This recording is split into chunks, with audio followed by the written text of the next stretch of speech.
वापस लो, वापस लो, काला कानून वापस लो, वापस लो, वापस लो। सवर समाज जिंदाबाद, जिंदाबाद, जिंदाबाद। वोट हमारा राज तुम्हारा, नहीं चलेगा, नहीं चलेगा, वोट हमारा राज तुम्हारा, नहीं चलेगा, नहीं चलेगा। भारत माता की जय। आवाज दो, आवाज दो। जैन साथियों, आज मदावल रोडवेज परिसर पर सवर समाज के द्वारा यूजीसी के विरोध में एक समाज इकट्ठा हुआ है जो ज्ञापन देगा डीएम साहब को तहसील पे जाकर, मदावल रोडवेज परिसर से तहसील पर, जहाँ पर ये देखिए जातिवाद की करो विदाई हम सब हिंदू भाई भाई स्लोगन के साथ अपने सवर समाज को इकट्ठा किए हैं और साथ ही में यूजीसी का विरोध भी कर रहे हैं। इनका ये नारा है कि यूजीसी ले आओ और यूजीसी हटाओ। तो आज इनसे पूछेंगे ये विरोध क्यों, ये आप क्यों कर रहे हैं, क्यों इकट्ठा हुए हैं सभी लोग। तो चाचा जी बताएंगे यूजीसी का विरोध आप क्यों कर रहे हैं? देखिए, यूजीसी का विरोध इस नाते किया जा रहा है कि यूजीसी जब हम एक सनातनी बात करते हैं और सनातन में हिंदुओं को जोड़ने का काम करते हैं, यूजीसी के आने से नफरत पैदा, हमारे वर्ग में ही नफरत पैदा हो जाएगी और हमारी जो हमारी पीढ़ी है वह निश्चित रूप से वो ब्रेक हो जाएगी, वो कहीं किसी काम लायक नहीं रह जाएगी। अच्छा, क्या हम ये कह सकते हैं कि भाजपा की लड़ाई भाजपा से, क्या ऐसा कह सकते हैं? नहीं, ये हम नहीं कर सकते हैं। आप उठा करके देखिए, भाजपा की लड़ाई भाजपा से नहीं। कष्ट इस बात का है कि जब ये बिल लाया गया, आप उठा करके लिस्ट उसको देखिए तो उसमें 70% सवर्णों ने इस बिल को पास कराया। उनसे कष्ट हमारा है कि उनको तो विरोध करना चाहिए था, उनको अपनी कुर्सी त्याग देना चाहिए था। अगर वो त्याग दिए होते तो निश्चित रूप से अच्छा, ये एक चीज और सवाल उठता है कि जब भाजपा EWS 10% आरक्षण होगा तब उसका विरोध नहीं हुआ, तो यूजीसी का विरोध। आप ये बताइए, आरक्षण तो एक बार शुरू में ही दे दिया गया, अब आरक्षण देते देते आज हम 50 से 48 से 50, 50 से 55% आरक्षण चला गया। सरकार की क्या नीति है कि अब हम लोग जो 10-15% सवर्ण हैं, ये सवर्ण किसी में न रह पाए। आरक्षण हम तो चाहते हैं कि आरक्षण परमानेंट खत्म कर दिया जाए। आरक्षण से कोई लाभ हम लोगों को 10% भी वापस ले लें, लेकिन परमानेंट आरक्षण खत्म करें। और ये आप सुन रहे थे कि यूजीसी के बारे में बता रहे थे, हम पूछेंगे यूजीसी का क्या क्या नुकसान हो सकता है सवर समाज करने का? यूजीसी का बहुत सारा नुकसान है। जैसे कि जो यूजीसी की नई नियमावली आई है, इस नई नियमावली के तहत जो इक्विटी कमेटी बनाने का प्रावधान आया है, उस इक्विटी कमेटी के तहत SC, ST और OBC के लोगों की एक कमेटी बनाने का जो प्रावधान है, उससे सवर समाज के लोगों को वंचित किया गया है। इससे कहीं ना कहीं सवर समाज के लोगों में अपने बच्चों के लिए चिंताएं हैं, और चिंता जायज़ भी है, स्वाभाविक है, क्योंकि जो इक्विटी कमेटी है उसका कार्य जो है वो एक निगरानी सेंटर के रूप में कार्य करेगा और वो कार्य केवल SC, ST और OBC के बच्चों के लिए करेगा। इससे सवर समाज में अपनी चिंता जायज़ है, उनको असुरक्षा का माहौल है, उनको ये लग रहा है कि कहीं हमें शिक्षा से वंचित ना किया जाए और हमारा शिक्षा का अधिकार छीना ना जाए।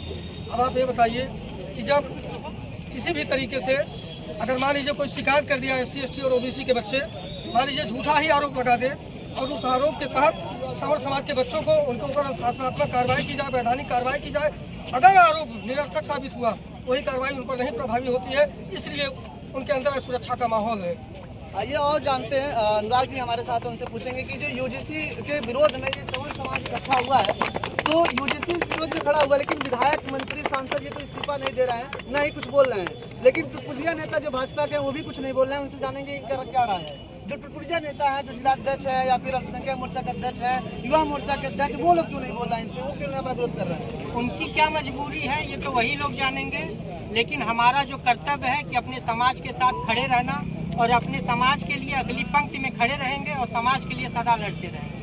उनकी क्या मजबूरी है ये तो आने वाले समय में जनता उनसे पूछेगी कि आज जब आपके बच्चों पर ये काला कानून थोपा जा रहा था तो आप क्यों चुप थे।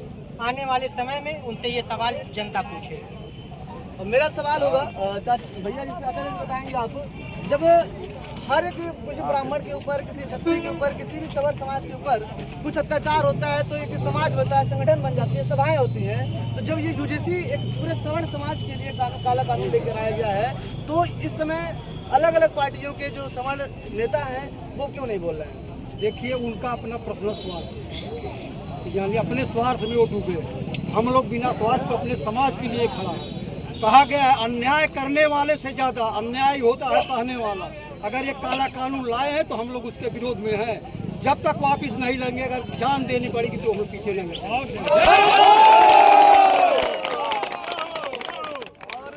भैया से पूछेंगे भैया क्या क्या समस्याएं आएंगी आने वाले समय में अगर यूजीसी कानून पारित हो जाता है? यूजीसी कानून आने से पारित जो अगर हो रहा है, इसमें समाज में स्वर्ण समाज का, विशेषकर स्वर्ण समाज के लिए समस्याएं हैं। यूजीसी कानून आने से आपस में विमरसताएं बढ़ रही हैं। जो हमारे यहाँ का जो छात्र नेता यहाँ से उपस्थित होता है, चाहे वो हक छात्र के हक की लड़ाई के लिए, ये जो सरकार है ये सोचना चाहती है कि पूरे स्वर्ण को दबाया जाए, जो कि होना नहीं। स्वर्ण समाज जो है छात्र नेता से लेकर के हमारे छात्रों के पढ़ाई के प्रति अगर हम कोई गलत हो रहा है, हम आवाज़ उठा रहे हैं, यूजीसी कानून ला करके हमारे समाज को दबा करके उनको बच्चों को, हमारे जो बच्चे हैं उनको एक बैसाखी देने का काम किया जा रहा है। चाहे वो आरक्षण का मामला हो, एक 33% नंबर पा करके एक लड़का आरक्षण के लिए लड़ रहा है, वो पा जाता सीट, हमारे समाज का नहीं है। उठा करके इतिहास देखेंगे, शुरू से लेकर अंत तक स्वर समाज को दबाया गया है। एक बिल ला करके आप हमारे बच्चों को जो मानसिक हनन है, जिसमें समस्याएं उत्पन्न हो रही हैं, चाहे आज का हो चाहे आने वाले भविष्य का हो, आने वाली जो पीढ़ियां होंगी ये यूजीसी से आकर के दबी रहेंगी। अपना बात छात्र या यूनिवर्सिटी के जो भी टीचर्स होंगे बच्चों के साथ शेयर नहीं कर पाएंगे। ये सरकार अपनी मंशा ला करके उनके ऊपर थोपना चाहती है। और देख रहे हैं कि यूजीसी के विरोध में चाचा जी का बोलते बोलते गला भी भराया है। इस विरोध में कितना तगड़ा इसके प्रति विरोध है। और चाचा से पूछेंगे, चाचा जी क्या हमें लगता है कि एक ऐसी राजनीति है जहां पे योगी जी को बैक करने के लिए, योगी आदित्य को बैक करने के लिए राजनीति चल रही है या फिर कुछ और मंशा है? देखिए, योगी जी को बैक करने की राजनीति चल रही है, जो चल रही है तो मैं नहीं स्पष्ट कर सकता, लेकिन हिंदू हिंदू एक करके नारा दिए माननीय मोदी जी। अब हिंदुओं को बांटने का काम मोदी जी खुद कर रहे हैं, क्योंकि ओबीसी, एससी और जनरल तीनों को बोले हम भाई भाई हैं, लेकिन भाई भाई के भाईचारा कहाँ रह गया जब अलग अलग कानून ला करके तीनों को अलग कर दिया। ये मोदी जी की एक पहल है कि हिंदुओं को बांट दिया जाए और अपनी कुर्सी बचा के रखा जाए, क्योंकि जब हिंदू बढ़ जाएगा समझ नाराज हो जाएगा, हमारे पास ओबीसी जुड़ जाएगा, ओबीसी नाराज होगा तो हमारे पास एससी जुड़ जाएंगे, और जब सब नाराज हो जाएंगे सबको फिर हिंदू हिंदू के नाम पे इकट्ठा कर लेंगे हम। यही काम मोदी जी कर रहे हैं। अभी तक हिंदू मुसलमान कर रहे थे, अब जो है एससी ओबीसी सबन, एससी ओबीसी सबन कर, मतलब बांटो राज करो, बांटो और राज करो। मोदी जी का ही नियम रह गया है, बांटो और राज करो। और जो हमारे नेता हैं, विधायक हैं, सांसद हैं, चाहे किसी भी पार्टी को, वो सब खाली अपनी मलाई खा रहे हैं, क्योंकि विधायक का लड़का विदेश पढ़ेगा, मंत्री का लड़का विदेश पढ़ेगा, तो हमारे बड़े भाई आनंद शंकर पाठक हैं, ये सोमन जाति के हैं, छोटे नेता हैं, इनका लड़का विदेश नहीं जा पाएगा। इस चीज़ का हम विरोध कर रहे हैं कि भाई आप विधायक हैं, सांसद हैं, आपके लड़के विदेश चले जाएंगे, हमारे लड़के कहाँ जाएंगे? डीएवी इंटर कॉलेज भी नहीं पढ़ने पाएंगे, गोरखपुर भी नहीं पढ़ने पाएंगे, सोमन के लड़के कहाँ जाएंगे? बस इसी चीज़ का हम लोग विरोध कर रहे हैं।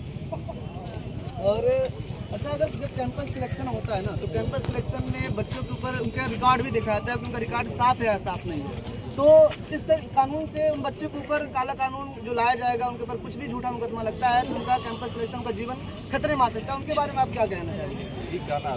जैसे जब संविधान में लिखा गया है समानता, तो असमानता क्यों? संविधान में समानता लिखा गया है तो ये बांटने का काम क्यों किया जाए?